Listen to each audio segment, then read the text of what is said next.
Here are 7 words about George Carlin we can say in a blog. George Carlin would be 79 May 12th. And thanks to his daughter, we are being given a priceless birthday present. She is donating her father's archives and artifacts to the National Comedy Center, which is scheduled to open in 2017 in Jamestown, New York, which happens to be the hometown of Lucille Ball and is also the site of the Lucille Ball Desi Arnaz Museum and the annual Lucille Ball Comedy Festival, now in its 25th year.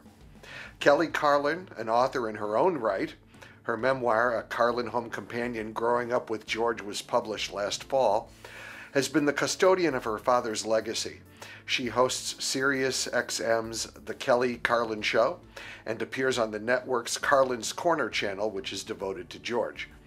She also hosts a podcast on Kevin Smith's Smodcast network, Waking from the American Dream, a more personal and freewheeling spiritual discussion.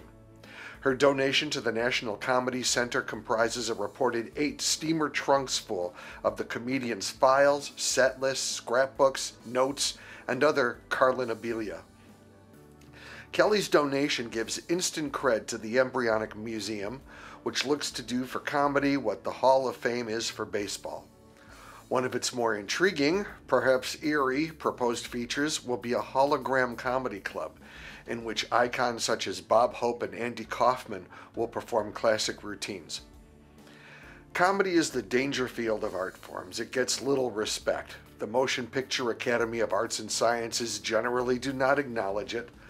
The last comedy, if we're being generous, to win Best Picture was Shakespeare in Love in 1998. Before that, you have to go back to 1977 and Annie Hall.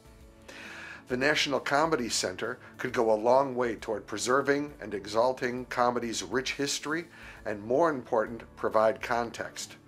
Cliff Nesteroff has been selected as the museum's curator, and context was a theme to his essential book, The Comedians, Drunks, Thieves, Scoundrels, and the History of American Comedy.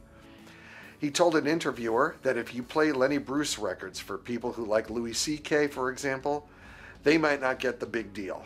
But if you explain that Louis C.K.'s biggest influence was George Carlin, and that George Carlin's biggest influence was Lenny Bruce, then there's a greater context for all of this. George Carlin once said that when you are born, you get a ticket to the freak show. And if you are born in America, you get a front row seat.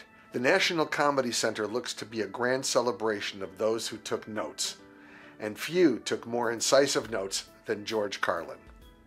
Hologram or not, Carlin lives. Happy birthday, George. I'm Donald Liebenson. You could read my entertainment blog on millionairecorner.com. Thanks for watching.